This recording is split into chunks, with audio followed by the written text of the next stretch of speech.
그렇게 사도신경 고백하심으로 예배드리도록 하겠습니다. 고백합니다. 나는 전능하신 아버지 하나님 천지의 창조주를 믿습니다. 나는 그의 유일하신 아들 우리 주 예수 그리스도를 믿습니다. 그는 성령으로 잉태되어 동정녀 마리아에게서 나시고 본디오 빌라도에게 고난을 받아 십자가에 못 박혀 죽으시고 장사된 지 사흘 만에 죽은 자 가운데서 다시 살아나셨으며 하늘에 오르시어 전능하신 아버지 하나님 우편에 앉아 계시다가 거기로부터 살아있는 자와 죽은 자를 심판하러 오십니다. 나는 성령을 믿으며 거룩한 공교회와 성도의 교제와 죄를 용서받는 것과 몸의 부활과 영생을 믿습니다. 아멘. 오늘도 주님의 함께하심 또 주님의 인도하심으로 감사와 기쁨의 찬양 올려드리도록 하겠습니다.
사랑의 하나님 감사합니다. 오늘도 주님 앞에 나오게 하시고 주님의 말씀 앞에 서게 하시니 참으로 감사합니다.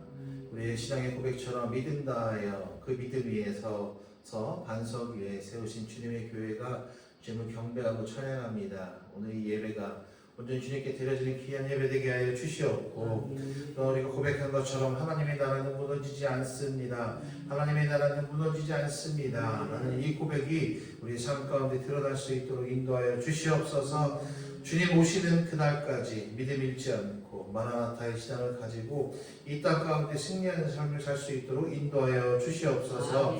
이제 말씀 앞에 섭니다. 하나님의 말씀 앞에 서는 것 부끄럽지만 부끄러운 모습이지만 하지만 하나님의 그 말씀 앞에 설 때 우리가 완전하여 질 수 있음을 믿사오니 오늘 우리에게 말씀하여 주시고 우리에게 지혜를 허락하여 주시옵고 하나님의 말씀으로 새로워지는 귀한 시간 될 수 있도록 인도하여 주시옵소서. 마치는 시간까지 함께 하시고 믿음의 예수 그리스도의 이름으로 기도드렸습니다.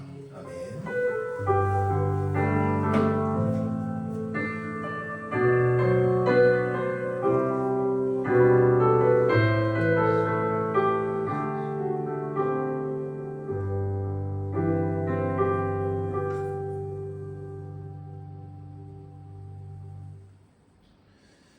오늘 우리에게 허락하신 말씀은 누가복음 19장입니다. 누가복음 19장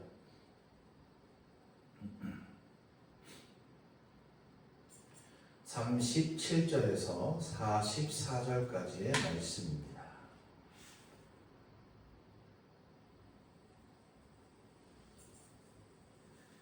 누가복음 19장 37절에서 44절까지의 말씀입니다.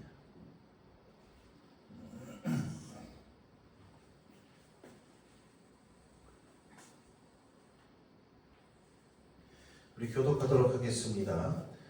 이미 강남산 내리막길에 가까이 오심에 제자의 온 무리가 자기들이 돈바 모든 능한 일로 인하여 기뻐하며 큰 소리로 하나님을 찬양하여 이르되 찬송하리로다. 주의 이름으로 오시는 왕이여 하늘에는 평화여 가장 높은 곳에는 영광이로다. 무리 중 어떤 바리새인들이 말하되 선생이여 당신의 제자들을 책망하소서 하거늘 대답하여 이르시되 내가 너희에게 말하노니 만일 이 사람들이 침묵하면 돌들이 소리지르리라 하시니라. 가까이 오사 성을 보시고 우시며 이르시되 너도 오늘 평화에 관한 일을 알았더라면 좋을 뻔하였거니와 지금 내 손에 숨겨졌도다. 날이 이를지라 내 원수들이 토둔을 쌓고 너를 둘러 사면으로 가두고 또 너와 및 그 가운데 있는 내 자식들을 땅에 메어치며 돌 하나도 돌 위에 남기지 아니하리니 이는 내가 보살핌 받는 날을 알지 못함을 이남이니라 하시니라. 아멘. 아멘. 네, 오늘도 주님 앞에 나온 모든 하나님의 거룩한 백성들 주님의 자비하심과 긍휼하심으로 귀한 은혜의 예배되기를 소망합니다. 아멘. 오늘 말씀의 제목은요, 돌들에게 묻는다라는 제목입니다. 우리가 읽은 본문 말씀은 누가복음 19장 37절에서 44절까지의 말씀 본문인데요. 어떻게 보면 우리가 신앙생활을 좀 한 사람들이라면은 이 구절을 잘 알고 있을 것입니다. 돌들에게 묻는다. 예수님께서 돌들이 소리치리라 하신 말씀에 내용이 있는 부분이죠. 지금 어떠한 상황인고 하니 이제 예루살렘이라는 성읍으로 예수님께서 발자취를 옮기고 있습니다. 예루살렘으로 향하여 가시던 예수님의 발자취를 우리가 보고 있는 것이죠. 또한 그 앞에 우리가 읽진 않았지만 앞절에 보면은 이제 나귀 새끼가 등장을 합니다. 예수님께서 나귀 새끼를 통해서 인자의 오심을 알리시는 것이에요. 메시아 예수님의 모습이 바로 그 모습, 나귀 새끼를 타고 입성하시는 예수님의 모습이 구약의 예언이 성취됨을 드러내기에 충분하기 때문이죠. 이전까지 걸어오신 모든 길이 그분이 그렇게 기다리던 구원자이심을 드러내기에 충분하다라는 것입니다. 그러나 그들의 마음 보자, 예수님을 바라보는 예루살렘 성읍에 있는 사람들의 마음의 보좌에 예수님은 없었습니다. 평화가 중심으로 들어오고 있지만 그들에게 평화가 없었다라는 것이죠. 오늘 우리의 삶의 현실에서 예수님의 울음소리를 듣습니다. 로마의 평화가 아니라 하나님 나라의 평화를 전하기 위해 입성하시던 예수님의 발걸음은 마침내 이 예루살렘에 이르게 되었습니다. 예루살렘을 사람들은 이렇게 이야기한다라고 합니다. 하나는 평화의 도시라고 이렇게 이야기하죠. 예루살렘을. 왜 그런 거 하니 이 예루살렘의 이야기, 이 살렘은 샬롬이라고도 이야기하는데 샬롬은 우리가 잘 알다시피 평화라고 이야기하죠. 그러니까 평화의 도시라는 이름을 가지고 있는 게 예루살렘이라는 거예요. 우리가 알다시피 구약에 기록되어 있는 말씀 속에서 예루살렘이라고 이야기하지 않습니까? 또 이 예루살렘을 종교적인 사람들의 이야기로 보면은 우주의 배꼽이라고 이야기합니다. 우주의 배꼽. 그러니까 우주의 중심이라고 이야기한다라는 것이죠. 왜 그럴까요? 거기에 바로 예루살렘이라는 또 예수님이 그 자리 가운데 성전, 하나님의 성전이 그곳에 있기 때문에 중심이다라고 이야기하는 것이에요. 지금도 이러한 성전을 찾아가고자 많은 종교인들이 그곳을 방문하기도 하죠. 하나님을 예배하는 성전이 있던 그곳은 세상에서 가장 성스러운 도시라고 하는 것입니다. 예수님께서 예루살렘 맞은편, 이제 성경에서는 감람산이라고 표현되어 있지만 더 정확하게 표현하면은 올리브산이라고 이야기할 수 있어요. 거기는 올리브가 특산지고 또 올리브 나무가 굉장히 많이 있기 때문이죠. 올리브산의 내리막길에 이르렀을 때 제자의 온 무리가 기뻐하고 또 하나님을 찬양하는 모습을 오늘 본문 속에서 찾을 수가 있어요. 뭐라고 찬양합니까? 이렇게 고백하고 있어요. 38절인데요. 복되시다. 주님의 이름으로 오시는 임금님, 하늘에는 평화, 지극히 높은 곳에는 영광이라고 고백하고 있습니다. 이제 조금만 지나면은 이제 크리스마스가 다가오죠. 우리가 흔히 이제 성탄절 할 때 많이 고백하는 그런 찬양의 고백입니다. 하늘에는 평화, 지극히 높은 곳에는 영광, 바로 이런 고백들. 이런 사람들이, 이런 고백들이 우리에게 기다려지는, 우리에게 또 깊은 곳에서 고백되어지는 이유가 무엇입니까? 한편으로는 우리의 삶이 너무나도 팍팍하기 때문에 희망으로 오신 예수님을 더욱더 절실히 기다리게 되는 것입니다. 만약에 저들의 삶이 팍팍하지 않았다면 이러한 고백이 그들에게 절실하게 느껴지지 않았을 것이죠. 예수님께서 예루살렘으로 들어오는 것이 그들의 삶 가운데 그렇게 중요하게 여겨지지 않았을 것입니다. 그래서 이 평화에 대한 여러 가지 이야기가 있지만 예언자인 이사야는 이사야서 65장 24절에서 25절 말씀에 이렇게 말씀해 주고 있어요. 그들이 부르기 전에 내가 응답하겠고 그들이 말을 마치기 전에 내가 들을 것이며 이리와 어린 양이 함께 먹을 것이며 사자가 소처럼 짚을 먹을 것이며 뱀은 흙을 양식으로 삼을 것이니 나의 성산에서는 해함도 없고 상함도 없으리라 여호와께서 말씀하시니라. 아멘. 이렇게 평화로운 세상에 대해서 그림 그려주고 있는데 해함도 없고 하나님의 성산에서는 해함도 없고 상함도 없으리라 라고 말씀하시는 거예요. 이것이 바로 평화로운 세상, 지금 예루살렘, 이 평화의 도시에 펼쳐져야 할 모습이라는 것이죠. 하지만 현실은 어떻습니까? 현실은 그렇지 못합니다. 종교조차도 사람들에게 평화를 주지 못하죠. 종교가 이익과 권력에 맞붙이기 시작하면요, 반드시 타락하게 되어 있습니다. 우리는 이 사실을 너무나도 명확하게 알고 있음에도 불구하고 결국 사람의 습성으로 인하여서 돈과 권력을 추구하는 종교, 결국에는 거룩함과는 또 무관한 그러한 종교적인 삶을 살아가는 모습을 발견하게 되는 것이죠. 그래서 예전에는 이런 말 많이 했잖아요. 빛과 소금이 되는 교회. 그렇게 얘기했는데 빛과 소금이 되지 못하는 기독교는 존재 이유가 없습니다. 빛과 소금으로 산다는 것은 무엇일까요? 아모스 5장 24절 말씀에 이런 말씀이 있어요. 오직 정의를 물같이 공의를 마르지 않는 강같이 흐르게 할지어다. 이것이 바로 빛과 소금의 삶이 아니겠습니까? 오직 정의를 물같이 공의를 마르지 않는 강같이 흐르게 하는 삶, 그런 모습, 그런 사회, 정의와 공의가 온전히 세워지는 세상이 바로 우리가 꿈꿔야 될, 우리가 생각해야 될 공동체, 사회의 모습이라는 것이죠. 이것을 꿈만 꾸는 것이 아니라 그 꿈을 이루기 위해서 헌신하는 것이에요. 정의가 없는 평화는 허구일 뿐이기 때문이죠. 그래서 시편의 고백, 시편의 시인은요, 정의와 평화의 이런 모습들을 아름답게 드러내고 있는데 시편 85편 9절에서 13절에 이렇게 말씀하고 있어요. 진실로 그의 구원이 그를 경외하는 자에게 가까우니 영광이 우리 땅에 머무르리이다. 인애와 진리가 같이 만나고 의와 화평이 서로 입맞추었으며 진리는 땅에서 솟아나고 의는 하늘에서 굽어보도다.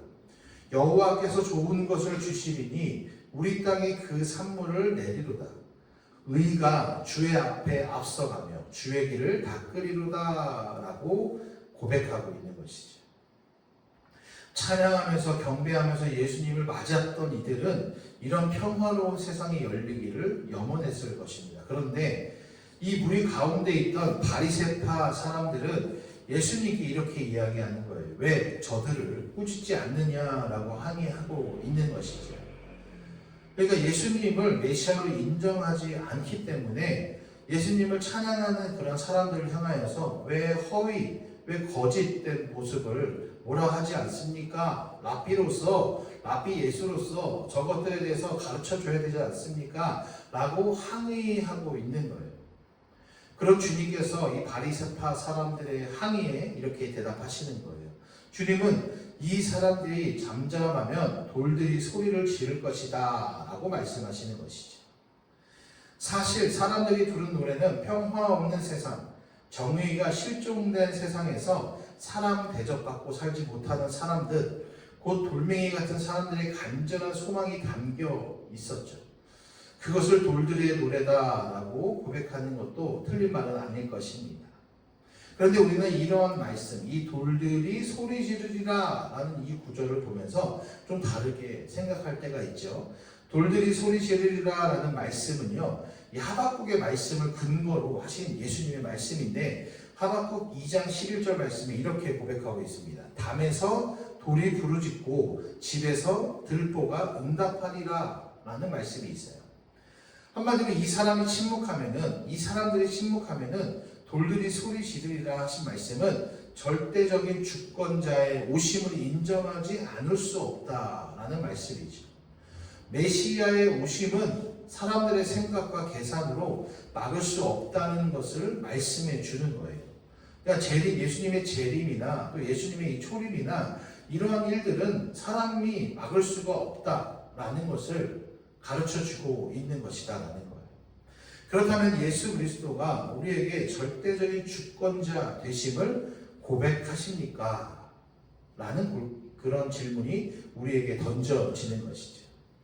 예수님이 우리에게 절대 주권자가 되지 않으시면은 예수님의 평화의 입성은, 예수님의 예루살렘 입성은 아무 의미가 없을 것입니다. 예수님의 말씀이 우리에게 들어오더라도 그것은 의미 없는 그냥 외침에 지나지 않는다라는 거예요. 또한 우리는 이 돌들이 소리 지르리라 라는 말씀을 보며 때로는 이 돌에 집중할 때가 있습니다. 예수님께서 돌들이 소리 지르리라 하신 말씀은 돌들이 말을 할 수 있나? 또 돌도 말하게 하시는 그런 신비로움이 예수님에게 있나? 라는 생각을 가지게 된다는 것이죠. 왜 그래요? 예수님을 그저 신비로움으로 부각시키는 자들에게서 드러나는 현상입니다. 예수님의 신비로운 현상, 예수님께서 하시는 죽은 자를 살리시거나 아픈 자를 회복시키시거나 이러한 신비로운 현상에만 매달려 있는 사람들은 예수님께서 돌들에게 말을 하게 하실 것이다 라고 생각하는 거예요. 물론 예수님은 그러한 권능이 있으신 분입니다. 하지만 여기서 말씀하시는 맥락을 잘 보면은 돌에게 하신 말씀이 아니다라는 거예요. 돌에게 하시는 말씀이 야 돌들아 소리쳐라 라고 말씀하신 것이 아니라 바리새인에게 하시는 말씀이라는 것이에요. 마땅히 메시아의 오심을 찬양하고 경배해야 할 자들이 직분과 사명을 잃고 망각하면 돌들이 그 자리를 대신할 것이다 라는 것을 말씀해 주고 있는 거예요. 앞서 말한 것처럼 예수님께서 절대 주권자로 오시는 것인데 그것을 인정하지 않고 그 자리 가운데 다른 것을 주게 되면은 그 자리, 우리 사람들이 하나님을 경배하고 찬양해야 되는 자리에 저 돌들이 있게 될 것이다 라는 것을 말씀해 주는 거예요. 돌이 말하는 것이 중요한 것이 아니라 지금 이 질문을 받고 있는 바리새인 그리고 지금 신앙생활을 하고 있는 우리에게 말씀하고 계시다라는 것이죠. 나는 마땅히 해야 할 사명을 잘 감당하고 있습니까? 삶의 그 자리에서 하나님을 찬양하고 주님의 오심을 인정하는 삶을 살고 있는가 말입니다. 평화의 예수님은 예루살렘으로 입성하시듯 우리의 마음의 중심에도 들어오십니다. 오늘 본문을 읽어 나가다 보면은 우리는 좀 놀라지 않을 수 없겠죠. 왜냐하면은 바로 이 부분 때문이에요. 41절 말씀을 한 번 더 보겠는데요.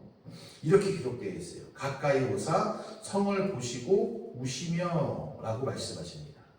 물론 예수님도 인간의 모습이셨으니 울 때도 있었을 것이에요. 히브리서 기자는 예수님께서 세상에 계실 때 하나님께 큰 부르짖음과 눈물로써 기도와 탄원을 올리셨다라고 말씀하기도 했죠.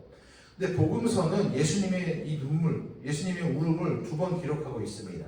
첫째는 요한복음 11장 35절에 기록되어 있는데 베다니에 살고 있던 나사로가 세상을 떠나자 누이 동생 마리아가 매우 비통한 울음을 터뜨렸어요. 예수님도 그 마음이 비통해져서 눈물을 흘리셨다라고 말씀합니다. 주님은 이때 마리아 자매의 고통에 깊이 공감하고 계셨기 때문이죠. 하지만 예루살렘 도성을 보고 터뜨리신 울음은 눈물만 조용히 흘리신 것이 아니라 소리내어 우신 그런 울음이었다라는 것이죠. 그것은 속에서 터져나오는 울음이었습니다. 대체 왜 그렇게 비통하게 눈물을 흘리셨을까? 3년 동안이나 하나님 나라의 복음을 전했지만 사람들은 여전히 옛 삶의 그런 모습에서 벗어나지 못하고 있었습니다. 가장 거룩해야 할 곳, 예루살렘이 가장 속된 곳으로 변해버린 것을 보며 주님은 슬피 우셨다라는 것이죠. 주님은 그 도성에 내릴 심판을 미리 내다보시고 계셨습니다. 결국 예루살렘은 예수님의 말씀처럼 무너져 내리고 말죠. 마치 십자가 사역 가운데 마지막까지 잔을 옮기시길 기도하셨던 예수님의 기도처럼 예루살렘의 파멸을 원치 않으셨지만 결국은 무너져 내릴 것을 애탄하신 것입니다. 모두가 잠들어 있는 시간에 홀로 깨어서 다가오는 재앙을 바라보는 것처럼 난감한 일이 어디에 있겠습니까? 일찍이 예수님은 하나님의 심정에 짚여서 예루살렘에 대해서 이렇게 탄식하십니다. 누가복음 13장 34절에 이렇게 고백하세요. 예루살렘아 예루살렘아 선지자들을 죽이고 내게 파송된 자들을 돌로 치는 자여 암탉이 제 새끼를 날개 아래 놓음같이 내가 너희의 자녀를 모으려 한 일이 몇 번이냐 그러나 너희가 원하지 아니하였도다 라고 말씀하십니다. 여러분 지금의 교회의 모습, 지금의 세상 속에 속해 있는 우리 교회들의 모습을 보시며 예수님은 같은 탄식을 하고 계시진 않을까요? 종교가 평화가 아니라 불화를 조장하는 것이 오늘의 현실이 아닌가 싶습니다. 열매를 보아 나무를 안다라고 합니다. 잎만 무성한 무화과 나무 같은 교회는 뿌리부터 말라 버릴 수밖에 없는 것이지. 평화를 위해 부름을 받았음에도 불화를 조성한다면 그 까닭은 분명합니다. 나를 이롭게 하려고 남에게 해를 끼치기 때문이죠. 나의 나라를 위한다라는 명분으로 다른 나라를 치기 때문입니다. 예수님은 평화를 추구하는 이들이 어떠해야 하는지를 분명히 가르치셨습니다. 마태복음 20장 25절에서 26절 말씀에 이렇게 말씀하고 있어요. 예수께서 제자들을 불러다가 이르시되 이방인의 집권자들이 그들을 임의로 주관하고 그 고관들이 그들에게 권세를 부리는 줄을 너희가 알거니와 너희 중에는 그렇지 않아야 하나니 라고 말씀하고 있어요. 그러니까 너희끼리는 그렇게 하면 안 된다라는 거예요. 예수님을 믿고 예수님을 알고 또 메시아의 신앙을 가지고 있고 마라나타의 신앙을 가지고 있고 또 하나님의 나라를 꿈꾸는 사람들이라면은 그렇게 하면 안 된다라고 말씀하시는 거예요. 하나님의 나라를 바라보고 하나님의 나라를 지향하는 사람들에게 그런 삶을 살아가서는 안 된다라는 거예요. 그러나 지금의 교회, 지금의 우리의 모습, 지금의 종교인 신앙인으로서 살아가는 그리스도인으로서 살아가는 우리의 모습은 어떻습니까? 세상과 별반, 아니 세상보다 더하게 살아가고 있는 모습을 봅니다. 주님이 말씀하십니다. 너희끼리는 그렇게 해서는 안 된다. 그러면 우리가 택해야 할 삶의 방식은 무엇입니까? 바로 섬김과 나눔입니다. 우리 다 알고 있는 내용이죠. 자신을 낮추고 나누려는 마음이 있는 곳에 평화도 있는 법이죠. 주님 눈에는 명백하게 보이는 것이 욕심의 눈이 어두운 사람의 눈에는 보이지 않습니다. 비통한 울음을 터뜨리신 예수님은 예루살렘이 맞이하게 될 파국적 운명을 알리시고 있는 것이죠. 그날이 곧 닥쳐올 것이라는 것입니다. 원수들이 토성을 쌓고 또 성을 에워싸고 또 사면에서 죄와 들어서 남녀노소 할 것 없이 다 짓밟히고 들 한 개도 다른 돌 위에 얹혀 있지 못하는 그러한 모습. 주님은 어쩌면 예루살렘 도성에 돌들이 우는 소리를 들으셨던 것일지도 모르죠. 주님이 예고하신 천국은 불과 40년 후에 현실이 되었습니다. 주후 70년에 예루살렘은 막강한 로마군에 의해서 초토화되고 말았던 것이죠. 예루살렘이 그런 비운을 맞을 수밖에 없었던 것은 성경 속에서 또 오늘 본문 속에서 명확하게 알려주고 있습니다. 답을 알고 있으면 어떻게 할 수 있죠? 우리는 예비할 수 있습니다. 대비할 수 있습니다. 이 예루살렘을 향하여서 우시면서 말씀하셨던 예수님의 그 말씀이 답이 되어서 지금 이 시대를 살아가는, 우리 이 시대의 성전으로 살아가는, 교회로 살아가는 우리에게 답을 알려주시는 거예요. 이렇게 말씀하십니다. 하나님께서 찾아오신 때를 그들이 알아차리지 못했기 때문이다라고 말씀하십니다. 다시 말해 예언자들을 통해 하나님께서 말을 건네셨고 또 경고하실 때에 그들이 못 들은 척했기 때문이라는 것이에요. 들을 귀는 많지만 그 듣는 것을 못 듣는 척하는 것. 믿음이란 하나님의 초대에 응하는 것이고 또 하나님의 질문에 응답하는 것입니다. 우리가 믿음의 삶을 살아간다면은 이 예루살렘 성읍에 있던 사람들의 죄를, 잘못을 답습하는 것이 아니라 하나님께서 말씀하시는 그 말씀을 듣고 깨달아서 지금 이 시대에 회개하고 돌아서는 것이죠. 주님은 우리를 평화의 길로 초대하고 계십니다. 전쟁이 없는 세상, 또 사람들이 거리에서 부르짖지 않아도 되는 세상을 위해 작은 일이라도 시작하라고 말씀하십니다. 사도 바울은 성도들을 새로운 삶으로 초대하고 싶어 했던 사람이죠. 자신의 삶을 내면서, 드리면서 이러한 하나님의 나라, 이런 평화로운 세상이 이 땅 가운데 임할 수 있다라고 고백했던 사람이 바로 사도 바울입니다. 그런 그가 로마서 12장 15절에 16절 말씀이 이렇게 말씀해주고 있어요. 기뻐하는 사람들과 함께 기뻐하고 우는 사람들과 함께 우십시오. 서로 한 마음이 되고 교만한 마음을 품지 말고 비천한 사람들과 함께 사귀고 스스로 지혜가 있는 채 하지 마십시오 라고 가르치고 있습니다. 이제 정말 평화의 왕이신 예수님을 우리 삶의 중심에 모셔야 할 때입니다. 주님의 마음을 품고 주님과 함께 평화로운 세상을 열기 위해서 노력할 때 우리는 하나님의 나라가 우리 가운데 있음을 알게 되는 것이죠. 메시아이신 예수를 우리 삶의 중심에 두고 사랑과 섬김으로 함께 기뻐하고 또 함께 우는 삶을 살아가는 것, 그것이 영원한 삶이 되는 줄로 믿고 이번 한 주도 한 걸음씩 걸어 나아가는 우리가 되시기를 축복합니다. 주님이 주시는 평화가 우리의 삶 가운데 함께 하시기를 간절히 축복하고 원합니다. 아멘. 기도하겠습니다. 사랑의 하나님 감사합니다. 우리에게 영원한 삶이 있음을 믿습니다. 그것이 바로 하나님을 온전히 믿고 또 그의 믿음을 통하여서 세상의 사랑과 섬김으로 주님의 그 이름, 주님의 말씀대로 살아가는 것임을 믿습니다.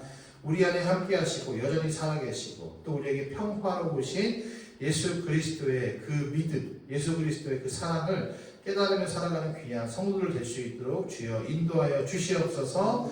영원한 삶으로 초대하시는 주님의 그 부르심에 응답하는 믿음의 사람 될 수 있도록 인도하여 주시옵소서. 예수 그리스도의 이름으로 기도드렸습니다. 아멘. 우리 말씀 기억하시면서 함께 찬양하여 주시면서 나아가겠습니다.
초청하시고 또 영원한 사귐에 또 영원한 삶으로 영원한 희망으로 부르심에 불구하고 그 음성을 믿음으로 듣지 못하고 여전히 절망 속에서 여전히 팍팍한 삶 속에서 흔들리는 삶을 살아가고 있는 성도들 주님께서 보호하여 주시옵소서. 주님의 은혜로 충만한 은혜 영원한 삶이 우리 앞에 펼쳐져 있음을 깨닫는 지혜가 있게 하여 주시옵소서. 이번 한 주간 살아가면서 그 하나님의 선행된 은혜 선행된 지혜로 감사와 기쁨으로 살아가기 소망합니다. 11월 한 달을 감사가 넘치는 달이 되게 해 주시옵고 비어진 곳까지 채워짐으로 또 비어진 우리의 영성이 채워짐으로 하나님의 살아계심을 깨닫는 전능하신 능력을 깨닫게 해 주시옵고 아버지의 그 권능이 우리의 삶 가운데 충만히 넘치는 한 달이 될 수 있도록 주여 인도하여 주시옵소서. 그래서 주님께 드리는 것이 주님께 받은 사랑을 돌려드리는 것이 넘치게 하여 주시옵고 또 우리가 넘치는 것이 아니라 이 넘침을 통하여서 이 세상에 우리가 속해 있는 각 지역에 흘려보냄으로 인하여서 주님의 그 사랑이 시온에 넘치는 은혜처럼 충만히 넘쳐 흐르는 은혜가 함께할 수 있도록 인도하여 주시옵소서. 채우실 줄로 믿습니다. 또한 이 시간 주님의 그 감사함을 통하여서 기쁨으로 귀한 예물 바친 손길들이 있습니다. 아버지 또한 우리의 시간과 열정과 마음 모두 하나님께 바칩니다. 하나님 기뻐 받아 주시옵고 들어진 손길 위에 또 비워진 손길 위에 하나님의 선하심과 충만한 은혜로 넘치도록 축복하여 주시옵소서. 하나님께서 그 손길을 바라보시고 그 손길을 통하여서 하나님의 아파하시고 눈물 흘리는 곳에 쓰임받을 수 있도록 주여 주관하여 주시옵소서. 이번 한 주도 보호하실 줄로 믿습니다. 하나님 함께 하시고 기쁨으로 한 걸음 한 걸음 나아가는 우리의 삶이 되게 하실 줄로 믿습니다. 함께하여 주시옵소서. 이제는 우리를 구원하신 주 예수 그리스도의 사랑과 이 세상을 창조하신 살아계신 전능하신 하나님 아버지의 그 능력이 또 우리와 언제나 동행하셔서 우리를 가르치시고 또 우리를 보호하시는 보혜사 성령님의 운행하심이 이 예배에 함께한 모든 성도들의 머리 위에 영원히 함께 하시기를 간절히 축원하옵나이다. 아멘.